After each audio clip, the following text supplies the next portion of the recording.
Welcome to the Mind Chimp podcast. Hey Ben, welcome to the Mind Chimp podcast. How are we doing? Great, how are you? I'm wonderfully well. The sun is shining, so I can't complain. I don't think I can anyway. No, not in England. No.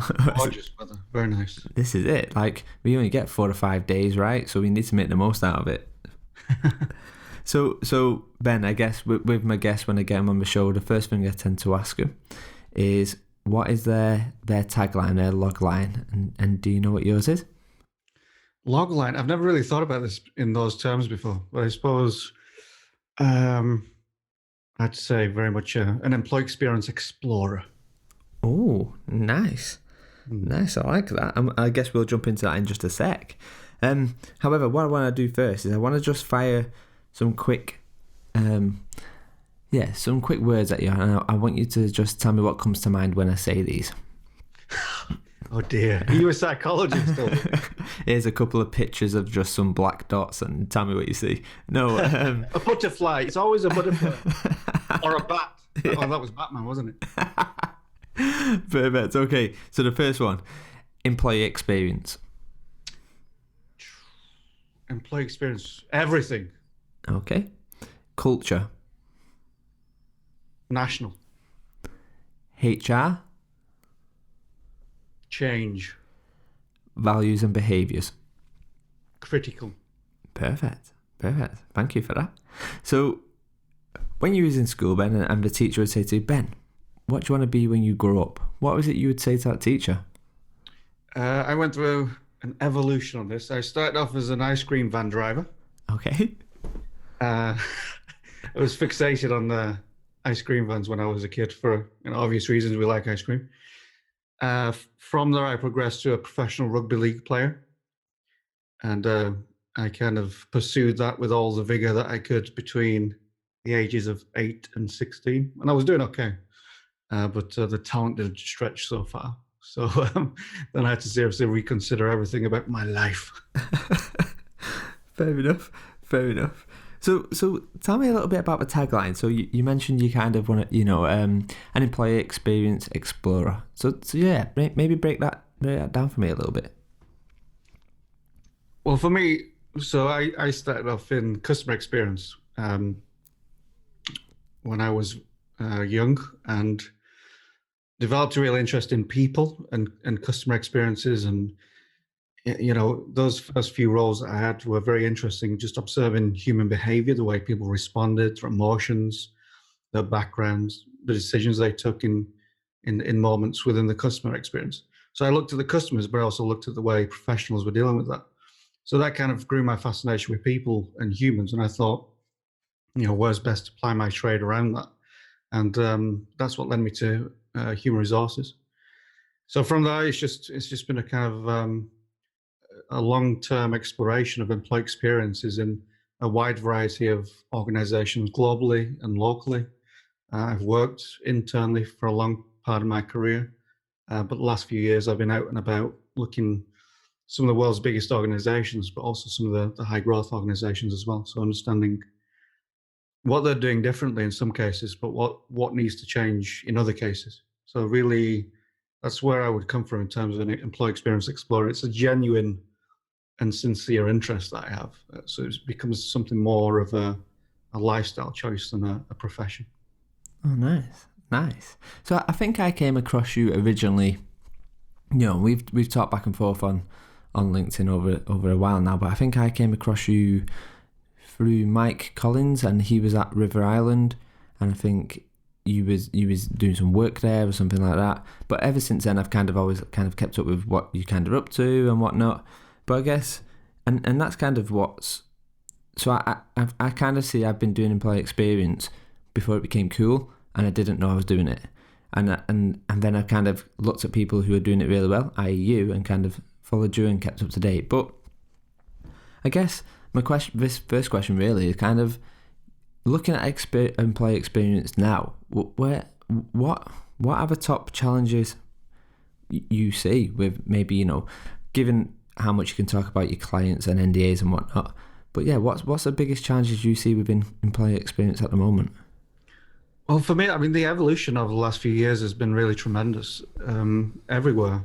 So I've traveled to 16, 17 countries now. So I've got a first-hand take on and look at what organizations are doing and where the initial pain points are within that employee journey. I think a large part of it is understanding what it is in the first place. So I think you've seen a lot of pivots from organizations, customer experience, communications, branding, employee engagement. I think there's been a massive rebrand of tech firms as well to focus more on the employee experience and delivering value. So I think that's been a big change, and people are still getting around that. But for practitioners, I think the big thing is, understanding what it is in the first place. How do we move the needle on the employee experience? Where do we focus first within the employee journey? And then having to deal with this completely new mindset, which employee experience is. Because traditionally, if you've had a narrow focus within a specialism, whether it's learning and development, HR, estates, marketing, IT, that's been your kind of where you focused.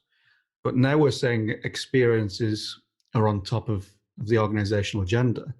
That really cuts across all departments and functions and responsibilities, and politics and accountability. All that stuff comes into play when you're trying to sort out, okay, who's doing what and how do we work together as, say, one unified coalition or team to propel the employee experience forward and develop the things that employees want you to develop, as opposed to just bringing in new technology because it makes sense to the business when actually it doesn't make any sense to employees. I think a good example of that recently was the digital interviews. So our organization is saying, this is very efficient and we're doing great and this is very well done project, use of technology. But when you look at the candidate experience, no one actually wants it. They prefer, I think 91% of a recent survey from the BBC said, we want human contact. So I think balancing all these priorities, balancing humans and technology. I did a piece today for the Economist, and it is balancing that human and technology piece. And some will go overboard focusing on the technology because it's nice, it's new, it's shiny, and it looks good, and it feels like you're doing something meaningful. Others will go all out on the human experience. So it's getting that balance right. So I guess kind of going right back to, I mean, you talk about kind of moving the needle, but how do we do that? I mean, on one hand, you've got the great ideas of the business, and then it's a bit like this Instagram versus reality, right? You've got the great ideas, I mean, you've got the business where they kind of got so much hierarchy and legacy systems and legacy processes and stuff like that. How do we even start this change? I think the big thing is getting all the touch point owners, so the people who are essentially accountable for architecting or designing the employee experience, together in some form, and looking at how they operate as a unit across the entire employee journey. I think that's a big thing. So some are forming their own departments around this, employee experience teams, where they bring into that function as many touch points as possible. So real estate, catering, internal comms, learning and development, HR, technology, all these different touch points. And then we can have an accountable strategic leader that is responsible very close to the board to move these areas forward. So I think that's one approach. The other approach is this coalition of experience where you are creating more of a, it's co-creation at its finest when you're working on the alignment and accountability between all these professionals. So I think that's where most start. In reality, I'd like to see organizations get much closer to employees very, very quickly when they start their employee experience projects. Because I think we're still in that situation where you develop something at maybe a central HQ, and then you go out and talk to employees about what you've actually created. Whereas I think if we're doing employee experience true to its nature, which is, it's all about humans, then I would bring them into the process much earlier and work from there. So yeah, there's a lot of challenges in there, but there's a lot of opportunities to create some really great work, really quite quickly with this new approach. So this is fascinating for me. I guess 2 weeks ago I created an article on LinkedIn. I talked about this kind of chief experience officer, and actually how we need to start building experiences from the exactly how you've just said it, basically, exactly from the customer or the employee, and then these I kind of put it into this nano, micro, and macro experience, and actually this kind of, they all have a domino effect on one another, and you have to start from this very human-centered approach and this human-centered design, and design from that experience outwards, I guess. So it's awesome to be say that. I guess the thing what I'm struggling with, I guess, is when we, our people, our customers, if you like, if you put into the customer experience, they want this uber personalized experience now. And in one hand you can give that, but in the other hand you've got to say, right, well, I need this data to be able to give you this uber personalized experience. How do we judge? How do we manage that as a business? Maybe I think a big frame of reference for employee experience is expectation management. So I think understanding what consumers actually want, what customers are actually saying, and then bringing that detail into the employee experience is a very good thing to do. And there's a company in Australia where they've been on my radar for a long time, engineering firm, and they went out and asked their clients, what are the attributes, what are the types of people that you want us to bring together within our organization to best serve and meet your needs and go beyond your expectations. So they did that research and brought it all back into the employee experience, and that's the way they designed it holistically. And they're now one of the top workplaces in Australia and doing some great things within their sector. But I think that's still a radical approach, I've got to say. Much of the economy just doesn't get it at that level of depth or maturity from the get-go. So to see someone doing that, going out to customers saying, what are you telling us, and how can we utilize that within the employee experience? But I see other examples as well within the third sector, charity sectors of companies not second guessing or trying to presume they know employees and what they want. HR is not there to be the voice of the employee. Employees have their own voice, in my view. So it's a case of getting that voice as closely connected to your work as possible. One example springs to mind. They did a hackathon, which I love that kind of stuff. But they brought employees into it and they said, what are the top priorities for us to work on holistically across the business? And surprise, surprise, it went completely against the expectation of what the senior HR and the VP of HR were expecting. That was amazing. In fact, they suspected technology would be top of the list. It was actually bottom of the list. It mattered very little to employees what technology they were using, as long as it was good enough to do the job, essentially. Yeah, I think technology is an interesting one, right? Because we have this very disjointed experience as a professional and then as a consumer, and I talk about this a lot, about this consumer experience, and outside of work, how we use tech and the frictionless approach we have of tech tends to be very different to once we go into work, and then we have this very clunky kind of high friction frustration tech in place. And I think you've got a couple of companies like maybe it's Workday, who their HR system seems a little bit more fresh than say other experiences what I've been through, especially in the initial when they the initial onboarding stage, I guess. Yeah, I mean that's a trend within a trend as well, because we're seeing so the global players, so multinational corporations, many thousands of employees, they're starting to get braver and bolder within their decisions, which is good news for the economy, I think, because all of a sudden you've got all these small players or startups that have got an excellent product, but they'd be overlooked in favor of some of the bigger platforms and technology providers out there. But they're getting a piece of the pie now, which I think is good, because what they're doing is trying to innovate and serve the employee experience better. And that goes right across the whole journey from onboarding to the candidate to the L&D experience.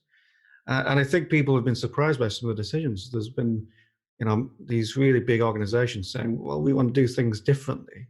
And we can only do that if we bring in different providers who have a somewhat different take, and they've developed technology which is more intuitive, seamless, and connects to all the other platforms that they have within the business. It doesn't do any good to walk into a workplace and have 200 different apps for a million different things. It just doesn't make any sense. So I think connecting that and getting that sorted is a big priority, certainly for the bigger companies.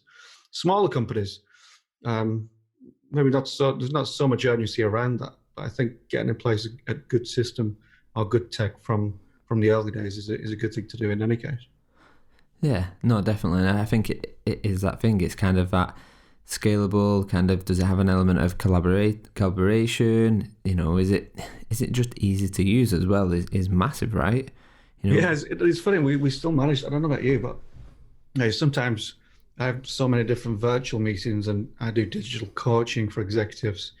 I do the employee experience practitioner programs, and much of that is delivered online. And but sometimes you're getting so many different meeting requests from all these. Okay, we're going to Zoom today. We're going to Skype tomorrow. We're going to WeChat the other day. We're going to use Slack. We're going to even for individuals, I think it's hard to manage. And if you lose sight of what's really important, you can get lost in this stuff. Yeah. And that's why I talk about, all of this, when all said and done, is here to serve the human beings within the organization, to help us become as productive as we can be. And I think sometimes the technology takes over the conversation. It's about making the technology work as opposed to the humans. So I guess who are the people who, again, given your clients and whatnot and what you can talk about and what you can't talk about, Ben, but who are the clients other than maybe the Australian company that you just mentioned? Who are the people who you see kind of getting this right and just being the kind of the trailblazers on this, I guess? I mean, there's so many organizations, and I've got an encyclopedia that I've collected from around the world, from a lot of these different countries. It would depend which market you're talking about, because I think there's different levels of maturity. So I've been to places like Belgium, Israel, the US, Australia, Singapore, China, and on all these places, they're in very different positions with employee experience. Some are very well warmed up. Others, there's some lag behind. In the UK, who am I talking about? I like some of the high growth companies, the ones that are really kind of ripping out the employee handbook, as it was, in terms of how they build an organization. Companies like Huel and Brewdog and Gymshark. I think I like some of those. On a bigger scale, we are looking at some of the tech firms. Microsoft have been doing some exceptional work on employee experience across what is a very diverse and global organization, and with many footprints. Consulting firms are always up there, as you would expect, in terms of early adoption. So I think there's been some good examples coming from their internal employee experiences. But the thing about employee experience is we're seeing examples from right across different sectors now. It doesn't matter what sector you're in, everyone has the opportunity to elevate their engagement outcomes, which is fantastic. And I think there's some research out there that's just kind of proven that point in practice. It doesn't matter where you are, what you're doing, what you're focused on, what sector you're in. You all have the ability to create a really exceptional brand experience that serves the humans, but also your shareholders or societal stakeholders as well. So I guess kind of, when we look at, say, the employee experience, and let's look at the life cycle and whatnot. One of the biggest things we see, and maybe it's in the attraction and getting them in for an interview. I'll talk about my experience, actually. This might help. So my experience, what I've had in the past, is the job title or the job spec or the job description is never it's full of lots of made up words. Well, not made up words, but overly used words, when really it could have probably been wrapped up in a sentence. Once we go in there, you kind of promise the world, you promise a unicorn, and actually what you end up getting is a horse with a party hat on, and you kind of just sat there going, well, this wasn't the thing what I thought. And then you go through this whole stress of the interviews and whatnot.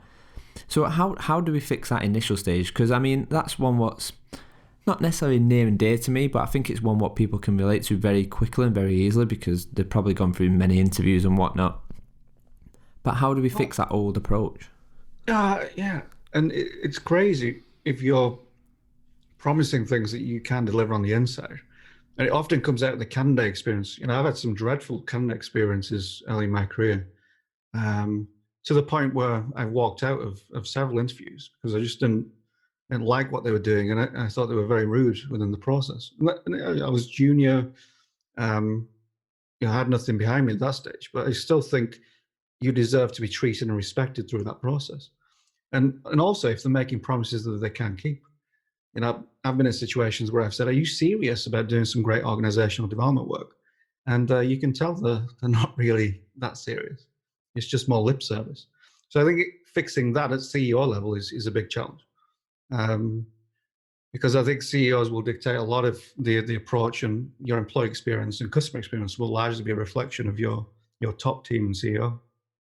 So I think that's the biggest challenge, changing the mindset and the ability of the top team to really lead this. Because the great thing about employee experience is it's not just it's not a HR thing.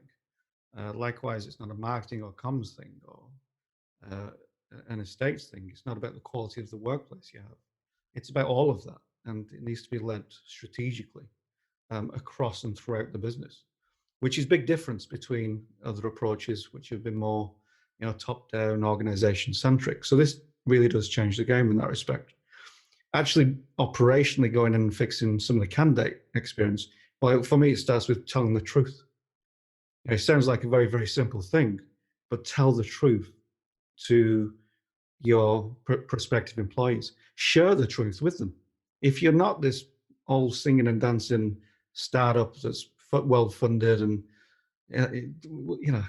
it's about creating the picture of reality. What is it that's going to attract the people that you want to bring into your business? And sometimes the truth will be, quite harsh to some people. When you're living your values, those values may not resonate with everyone, but they will resonate with your target audience.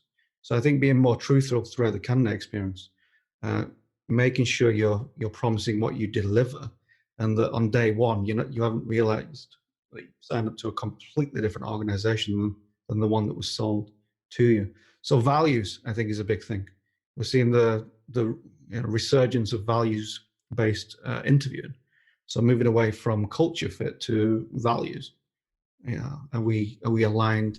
Are we being authentic? Are we moving forwards with similar values? I think is really, really important. So I guess I have a love-hate affair with values and behaviours. And I'm not sure whether I have a love-hate affair of values and behaviours, or a love-hate affair of how I've seen them rolled out. I think it's the latter rather than the first. Because here's the thing, right? Here's my experience of values and behaviours. Business says, hey, these are our top 5 values, and here's behaviours, what underpin the values. We're going to stick them up on a board, and we're going to live by them. High five, everybody. High five. And then a week later, that board of values and behaviours becomes background, because we've walked past it every day, and it's not embedded, and it kind of becomes this thing of, actually, by us bringing people on with the same values, are we being diverse? Are we, and also I think one of the things with values is there's so much nuance between the values of what I think maybe a value of bravery is different to maybe what you think bravery is. And I think it becomes this very grey area sometimes, and a little bit challenging to kind of navigate. Is that fair to say, or would you say, actually, I've just had a bad experience in life? No, we are the residual of our experiences. So I'm not surprised you're saying those things, because if you've encountered and experienced an employer that hasn't lived their values, I remember the famous reception piece on the wall at Enron, which said honesty and integrity. That didn't work out too well. So we've all had these experiences. But when you walk into a human-centered organization focused on building a real, genuine community, that it's very difficult to leave it. And it's very difficult to walk away from that. So I've interviewed lots of people in the last couple of years about their experiences, and the strength of the language when you've had one of these great experiences, and the way that the values come through in the conversation and dialogue.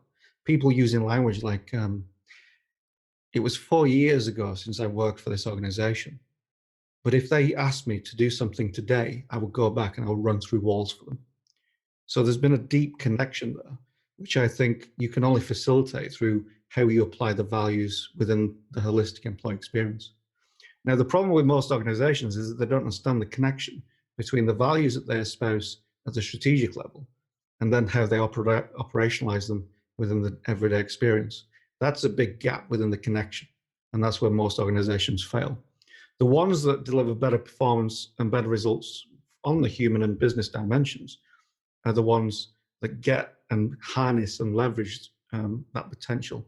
So everything becomes an opportunity to amplify your truth within the organization. The values you have, you can experience them as you walk into a business, and you can experience them through the L&D program, through everything that goes on. But there's also room for you to find your own truth as well. So what's your purpose? What's your mission? What's your values? And then how do they connect? Because largely, I don't know about you and how you make your choices, but I'm looking for organizations that share my values. You know, even in the clients we take on and some of the executive coaching clients, I'm still looking at the values. You know, what's driving these people and how did they align with this kind of bigger mission that we're on within employee experience? Yeah, I think it is that. I think I've seen maybe values, things like don't be a dick. I'm like, really? Is that a great value? I'm not sure, because it feels like that's just too open-ended. It's too open-ended. Like, you know, maybe me having given some direct feedback or receiving some, I could say, actually, that guy's being a dick. And actually, no, he's not. He's just being a clear, authentic leader and giving feedback, you know, in the right moment.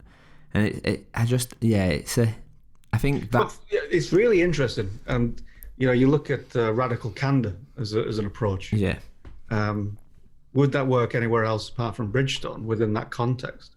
So this is a big thing. And I agree with you that the context matters for where you deploy these things and how you develop the organization. You know, so I had a masterclass in London last week, and I put up that one of those slides around "Don't be a dick," and you can imagine what happened to the room. I did it at the UK Employee Experience Awards as well. That was 400 or 500 people. I'm just looking at the responses, because you will get half of the room and say, "Yes, I love that! Wow, it's great." And then the other half will be like, "That's completely inappropriate for the workplace. I don't know. Well, you know, what does that actually constitute? I don't know what that means." But that's okay. That's okay. It's for the organizations to prove in practice that they actually stand for that value, and it runs through every single thing that they do. Now, if they can, they're not really being sincere about it. Yeah, I think going back to kind of what you mentioned a little bit earlier about this, you know, the CEO and the top board. Actually, I think the CEO, you know, top down to the top four, if you like, the top board of management. But from that point onwards, it needs to be this bubble up approach. Mm. And I think you dropped that on purpose just to get me swearing on them. maybe. If that's your headline now, this is completely and intentionally engineered. I just want it set on the record. Ben Whitter says, "Don't be a dickhead." I love it. But so you know, I guess people who don't know kind of the stuff what you're up to, they need to get their ass in gear and do that. But maybe you could tell us a little bit more about, because I guess you've been good to me, Ben. When I've asked you a question with employee experience or we've challenged stuff, you've always been there to kind of give me a bit of feedback, direct me and stuff. So, but maybe you could tell us a little bit more about the world of Employee Experience Institute and what that's all about. Yeah, so we've been building for the last year or so. I went after China, so I was in China for 3 years, again exploring the employee experience and working with organizations. From there, went on the tour. You know, usually people have a book to sell first and then they go on the world tour, whereas I've done the opposite way around. Because, I mean, what drove that was I wasn't entirely satisfied with what I've seen around employee experience. And I didn't think we were talking about the same things. So I wanted to find my truth and connect with people within organizations that were moving the employee experience agenda to really look at, you know, what is the research? What are practitioners across different sectors, different size organizations? What are they doing and what are they saying? And how does that all align? So it's been a really challenging couple of years because, you know, some of my assumptions have been proved to be incorrect. And I put that down in the book. So there's some surprises around, what is employee experience, and that's been a key thing. So the World Employee Experience Institute is there to, reinforce our message and help share our research and our work through our practitioner training programs and masterclasses and keynote talks, but also now certifying people around employee experience. So working with them very closely to kind of share our model for employee experience and develop them within the context of it. So that's what we're doing now. And it's been a fascinating journey, simultaneously writing a book, trying to build two brands and all of this kind of stuff. But it's been a lot of fun. So I guess kind of, I want to maybe change context a little bit and actually, when we go for interviews, we're told we've got to show this best version of ourselves, and we tell, time and time we've done X, Y, Z, and basically blow smoke up your own backside. But actually, I think the better question is time and time a failure? And actually, if I was to ask you what your failure resume looks like, what one jumps out on your failure resume, Ben? What's one thing? What jumps out? Maybe it was a time where, in the moment, it seemed like a big failure, but in the end, it ended up being this positive outcome. I guess. Yeah, well, that's the perfect interview answer, isn't it? Yeah. Oh, I was a big failure, but through my tenacity and resilience, I overcame. We won gold at the Olympics. I'm not sure it works out like that. I think this is what I talk about within employee experience. I mean, if we're in the business of creating happy workplaces with happy people who are always smiling, then I don't think we're really focused on employee experience, because the reality is employee experience is about human beings, and life just isn't like that. Life is a bit of a roller coaster, and it's up and down. So for me, it's been taking the ups with the downs and making sure I learn and grow through some of the challenges. Failure-wise, I don't. I think the way I work is reference points. So I'm looking for reference points that are either positive or develop me in some way. So it's, what are the positive reference points? Am I collecting enough of those to give me evidence that I'm on the right track in terms of fulfilling my purpose? And then the development stuff, I think if you're not making any mistakes and you're not, failing, then I don't think you're trying that hard. So there's been some experiments we've been doing around engaging people in our work. That's ongoing. But the other thing for me was, I think the biggest one was moving to China. So I took a bit of a risky decision to uproot and go to China. And the first year, I must say, was a real challenge. Getting to understand the context, the culture, the nuances, the differences, all of that stuff within what is a really interesting place to work. So that was interesting. But then year 2, year 3, we looked, we explored, I explored, and developed within the context of that. And then lo and behold, we started delivering great results. So I think that was a big learning curve, moving to another country. I've done it several times, but China was a big one. But that's worked out really well. I've been back there this month, last month now, and at Christmas. So my relationships are growing, and we're getting stronger there all the time.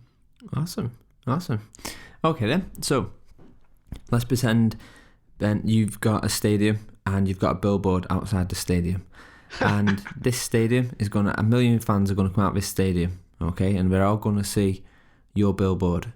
What's the message? Billboard? Yeah, like a. What's that? It's like a big post where you put posters on, like when you see a new film is coming out of the pictures. Billboard. Yeah, right. Yeah. And basically you can shape 1 million people's minds. What would you put on that billboard? Maybe it's a message, maybe it's an image. What would you put on there? Ooh, that's a good one.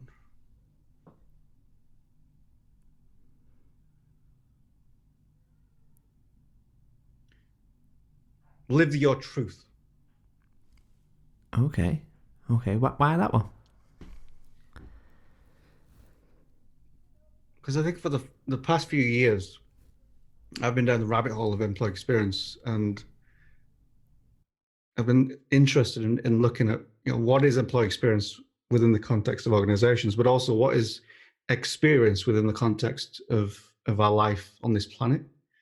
And I think having purpose is one thing, And I think that's great. I found my purpose when I was 25. I know exactly the moment when I found it. And then I started to believe in it and live it. But the problem is I didn't know how to live that purpose. So I think that was an interesting one for me. So the purpose, yeah, you start with why till the cows come home. But if you don't know how to live that purpose and fulfill it on a daily basis, then you're going to run into a lot of trouble, and you're not going to be able to kind of get back up at some of these stages. So I think having a mission and living your values in the way that you build the relationships and everything else is really quite important. And that, to me, becomes your truth. So do you have a purpose? Are you fulfilling your purpose? Do you have a mission within the context of that purpose? And are you developing and cultivating the right values that will serve the mission and the purpose? So that becomes your truth. And then the secret is to live it, to take risks, to be bold, courageous, to put yourself out there and stand for something on this planet whilst you're here. I think this is what a lot of people don't do.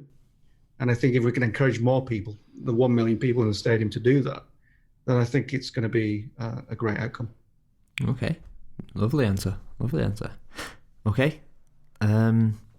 If I was to ask you, you have to give a gift of a book to 5 people, and maybe this book could be something what you've read and it shaped your whole mindset, or it's completely challenged you, and you have to give this book as a gift to 5 people, what book would you give? And it can't be your own, because I don't want that to be a spoiler just yet. Yeah, I want to get into that with you in just a sec. But yeah, it can't be your own. Book would I give? See, I'm a big fan of Self-Reliance by Ralph Waldo Emerson. That was one that shaped my early thinking. Some of his essays within that book are really quite good. So that's to look at. And then the autobiography of Benjamin Franklin is another one. I think that is one book that influenced me more than any other, I've got to say. And I still remember it pretty much word for word today, in the way that he developed his life and made an impact, and even some of the methodologies and early organizational development approaches he used to deliver what was a successful life for him. So I think those are 2, Ralph Waldo Emerson and Benjamin Franklin autobiography. Cool. Okay, I'll add them to my reading list for sure. So let's get into your book, because obviously you've got a book coming out in August. Am I right in saying that, Ben? Yeah, August 3rd in the UK, August 28th worldwide. Beautiful. So maybe, tell us a little bit about this book, kind of where this idea come from, what's been going on, and without giving too much away, because obviously people need to buy the book. Kind of give us a bit of a whistle-stop tour and how you kind of come up with this what is, I'm assuming, is going to be a lovely book. Yeah, so this is an outcome of the research I've been doing for the last few years on employee experience. So it includes some of the household names in employee experience, Airbnb and SAP and others. We're really focused on what is employee experience, because I don't think this question has been fully answered yet. So I just wanted to understand more and go deeper into employee experience across the economy, rather than just in, say, multinational organizations or certain sections of the economy. So I've looked at charities, I've looked at large organizations, so it kind of converges around creating this new lens for employee experience. And that's a major outcome of the book, which is the vision that we have for employee experience. That's actually a kind of short summary. There's some surprise in there. I surprised myself with where we ended up with the research and the dialogue and the discussions. But yeah, for me, whenever I go to these conferences, I'm invited to speak. Everyone's surprised that I don't turn up with a book to sell. So I kind of figured it was about time I put some thoughts down out there, and let's see how they do. Cool. So that's a big part of it as well. So obviously, I know a couple of authors, and they say kind of how the book becomes like it's like a child, and it becomes this project of love. So this question might be a bit of a tricky one to answer, but which of the chapters within your book was your most favourite to write? Or actually, let's rephrase that. Which of the chapters was your most favourite to read back on? Take that wherever you want, Ben. Again, I'm very much a practitioner, so I like the cases. So we've got some deep cases from, some companies that will surprise some people, and as I say, some very established and mature employee experience organizations.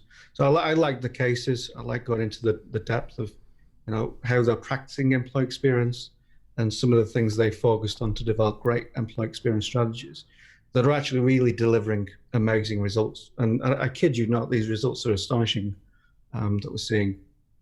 And it could be an Airbnb, it could be companies in Asia that are just, there's something very different about this employee experience approach. I also I'm privy to lots of research that gets sent to me and our own internal research as well. And the outcomes are really quite sensational. And this is why I'm saying anyone talking about employee experience is a new buzzword. They just really don't understand employee experience, or they haven't seen enough research about the impact it has. Cool. So obviously you've done, for anyone who doesn't know, you've done lots of publications and stuff. But what was the hardest challenge for you writing this book? Hardest challenge.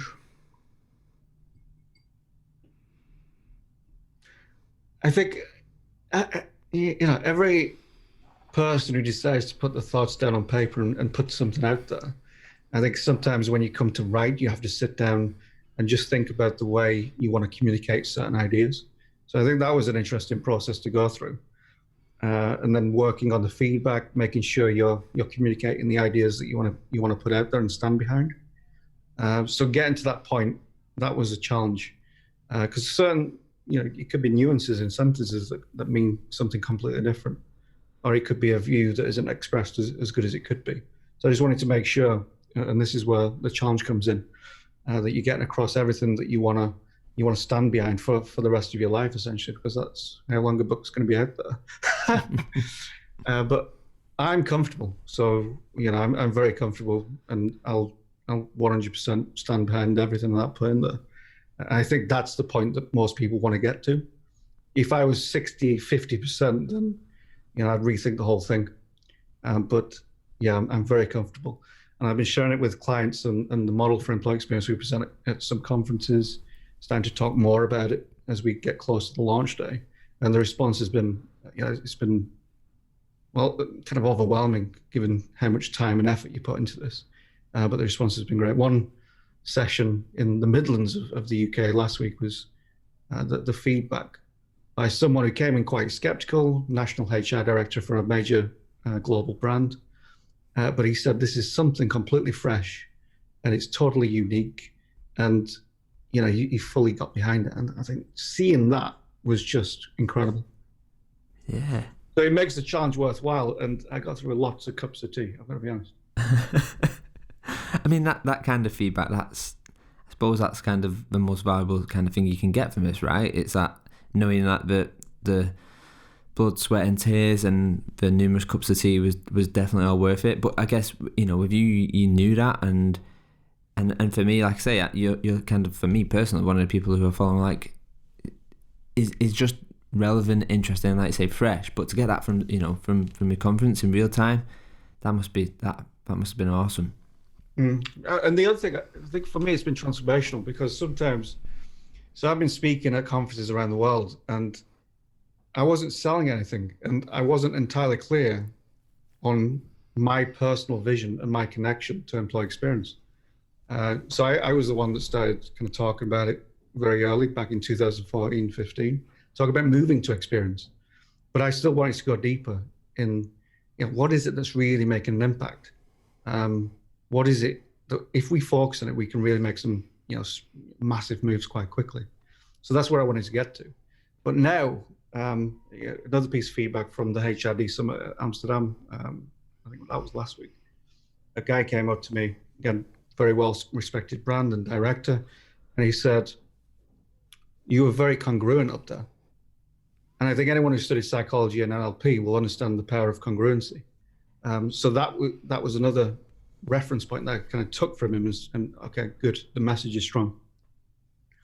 Yeah, just a bit. I think it's interesting, and I guess for when we look at, say, potentially your audience of readers and stuff, is it fair to say that someone who's new to employee experience versus someone who's maybe been doing it without knowing who's doing it, or kind of new to the game? I take the book is kind of for everybody then. Is that a fair assumption? Across the economy. So I'm making the case that if you take this employee experience approach, you can see some of the outcomes that these market leading companies are delivering in practice. So it doesn't come down to cost, it doesn't come down to technology, it doesn't come down to scale. It comes down to where you focus your efforts and how you design the employee experience. Not even from end to end, although it's terminology I still use and is well used, this end-to-end experience. But the reality is, the experience never ends. It just doesn't end, because we're talking about companies. I'm still talking about an interview I had when I was something like 25 for a part-time HR officer role at an organization which they delivered a masterclass in how you deliver an interview process and a candidate experience. Now, this was a charity, but they were just so focused on making sure anyone who came into contact with their organization had a positive experience that I still use it as best practice. And that was one of the best experiences.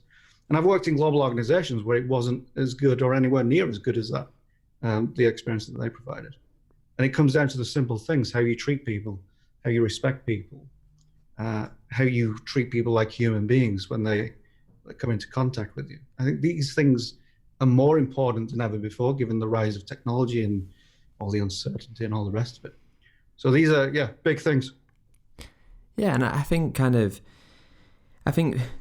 experiences, they have an exit, but they have an extension. And I talk about this kind of, even when you leave a business, if you're lucky to get an exit interview, there's problem number one, I guess. But afterwards, like there's a real value to that. Can be a real positive experience. Build an alumni, kind of have them be an active voice for your brand, even though they're not there. This is turning potential dips or average points into really high things, and still having that extension of that brand. And I guess talking, when you talked at the beginning about, if a company rang someone up and said they'd run through walls from them, that's the difference, right? That's even though you're leaving, and this sounds really cliche, it's not a goodbye, it's a I'll see you later kind of deal. And that's what it feels like, with this extension.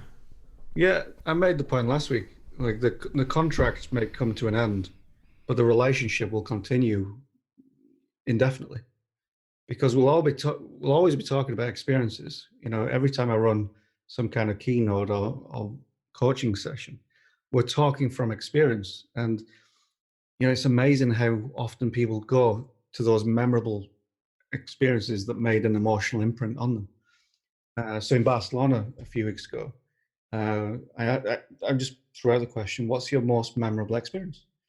Now, you can take that where you wish, but I didn't give them any instructions. And someone came up with a very positive experience, and they shared that with 100 people in the room. Again, very good for that brand, whichever brand it was. But then equally, one of our colleagues came up with another example, which was completely negative, to the point that this guy left as a result of the experience that he had with his manager. So, and he shared that quite willingly with 100 people. So that brand impact is going to be even stronger as time passes, because as humans, we like to reflect on our experiences and somewhat amplify them, sometimes over-exaggerate in the context of the conversation or the way that we're referring people or communicating with fellow human beings. So the relationship will continue.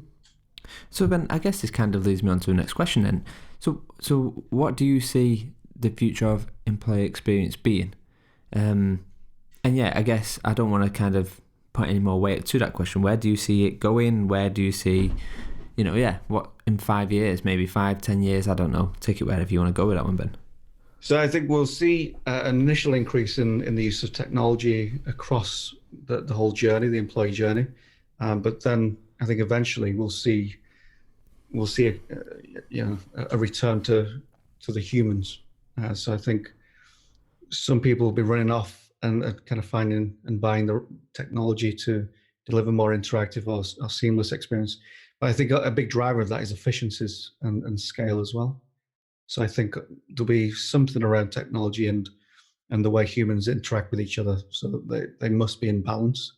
So I think organizations, certainly multinationals, will be focused a lot on that, how they balance the online with the offline, and make sure they're focused on the entire holistic journey as opposed to just the technology experience. So I think that's theme number one. I think theme number two is around really embracing this human centricity within organizations as well. Again, we'll see more organizations looking at the entire employee journey. I think that will continue as more cases and more evidence and more PR outcomes come in. This is really good for business. So we'll see lots of organizations trying to establish their own compelling employee journey, which is differentiated from others in their sector. Whether you're a charity or a multinational, you need to stand out and differentiate yourself in the marketplace. And I think that's where people will be focused within their employee experience. So how do we deliver a positive experience, but a differentiated one? And I think organizations will be using people analytics a lot more skillfully and intelligently to do that. And then advances in AI and technology will be able to really measure some of the outcomes based on specific business drivers within employee experience. So that's another thing. Things like organizational network analysis and other things now are really starting to mature. And once they're fused into the employee experience approach, again, we'll start to see big wins for companies in really short periods of time. I think the turnaround on some of this work is really quite exceptional if you have the right data in place as well. So I guess one of the things which recently I put out an article, and then I read an article from, I can't remember who it was from now, it was talking about how every company should have a chief experience officer. And actually it's today when I was doing a bit of research before this podcast, I was like, Ben's got chief experience officer. I've never even noticed that. And it's one of the things where I've read that and gone, oh my days. But, for me, I design experiences. That's how I've always defined what I do. I define experiences, I design them, and it's wherever you want to take that experience, or put it in whatever category: learning, employee, customer, whatever. That's been my career really. But I guess how, maybe for our listeners and people who are a little bit like me, kind of struggling to find that identity because they're quite general in how they design experiences and not necessarily niche down to employee or customer or whatever. How does someone become the next Ben? How does someone become the next chief experience officer? For me, there's a few different routes to get there these days. Employee experience has really opened up the type of person you can attract to become a chief X officer or a chief CX officer. So I think, all is to play. I get called by headhunters asking how they should design their job descriptions for chief employee experience officers. And the advice I'm giving to them is very much grounded in, where is their focus and mindset, and where's the evidence that they've been demonstrating a real sensitivity and empathy with the experiences that people have in work. And that could be from any background, really, in terms of product. It could be brand experiences, customer experience, the technology experience, the employee experience more generally. So I think it's all to play for there. And the chief employee experience officer, it's surprising how many people are coming from non-traditional backgrounds, whether that's marketing, communications, or HR. There's a lot of commercial leaders coming into those chief X roles, which is really good. So if you're developing a good portfolio, a good range of experiences within experience and design, and also design at the operational stage, but also the strategic piece as well. So again, some strategic accountability for elements of the experience, I think is great to have within your locker. But for me, I'd love to see lots of different people coming into the chief experience roles, Cool. Because that's where you get some great ideas. They look at, you have the ability to look at things really fresh and see the pain points with new eyes and to innovate in a different way. Whereas if they're all going from one function, I think that there's an element of we're not getting some of the best ideas in there. Yeah, it's interesting. I've probably been designing a flow for probably the last 3.5 years, on how to design these experiences. And I think the three biggest points without going into detail is this human-centered design, this experience design, and this understanding awareness of consumer-grade experience within the tech world. I like the way you position that. I love the way you position that, because that's very similar to my point of view on this, because there's no point trying to turn employees into internal customers, because I just think it's the wrong paradigm. It's the wrong lens, because customers, they will take their money elsewhere and they've gone. Employees have a contract, they have a deeper level of relationship. So I think you're absolutely right to say something like, it's about giving them consumer grade experiences rather than employees as consumers, because I don't think that's matching the reality of what we're seeing in the research, where people really get the employee experience approach. It's very much, employees are co-producers within the journey, and actually the co-accountable for the outcomes within the employee experience and the customer experience. So yeah, I like that. That's good. So if I was to say to Ben, explain what you do to a 5-year-old, how would you explain it?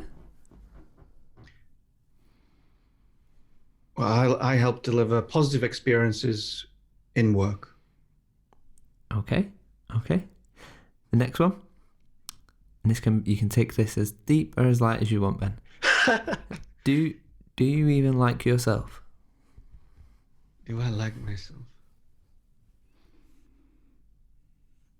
Yeah, generally, yes. It'd be very difficult to do what I did if I didn't. Standing on the stage or, putting my opinions out there. If you didn't like who you were, I think that's even trickier to do. So yeah, I think generally, yes. Other elements I'd like to improve? Well, human, so of course. I think we're all imperfect. But yeah, I'm in a good place with that. Perfect. So if I was to say to five resources everybody should either read, look at, podcasts they subscribe to get into this employee experience and understanding how to design these experiences, what 5 resources would you recommend? And you can use your own stuff here as well, Ben. I feel like you should. Number 1, Employee Experience by Ben Whitter. Yes. 20% discount for your listeners, very special discount. Use code MrX at koganpage.com/X. And your listeners can get 20% off. So that's number 1. Number 2, benwitter.com is always useful. 3, worldeeinstitute.com. So we're developing our practitioner and team programs through the World Employee Experience Institute. And then number 5, everything around you is cultivating who you are and what you have the potential to do in life. So I would be open-minded around the way you view experiences, the way you view interactions, walking into your town or going to the shop or being served by someone or serving someone else. I think just really tune into the experiences and be with the people who you're working with and who you're having an experience with. I think that's where a lot of my learning has come from, working with employees and understanding humans. So having a genuine curiosity for the interactions that you have and reflecting on them, I think is a great thing to do. Awesome. Who would you recommend? Maybe it's 3 people everybody should follow on LinkedIn or on Twitter. Not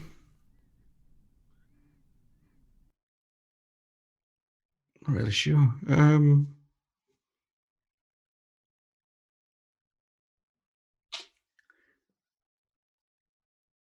I think for this, I don't know. I'm more interested in an organization's context. I'd certainly be following your CEO. I think that's number 1. Your HR director. That's still number 2 in the context of where employee experience is at. In the future, it could be a chief employee experience officer or your marketing director or brand director or chief experience officer. But yeah, certainly some of those figures.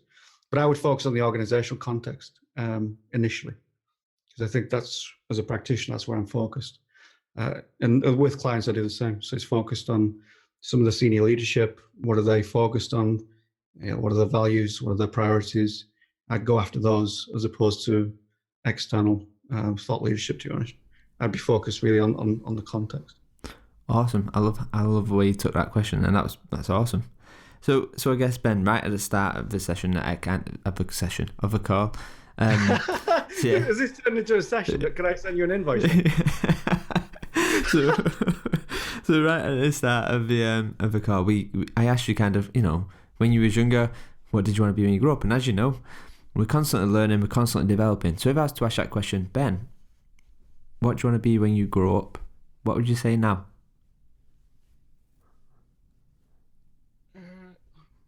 Inspiring. Okay. And I think that's very open, because you can be inspiring anywhere you are. But I think to inspire people with what you do and the impact you have, and some of the things that you get to work on, I think that's always a good aspiration.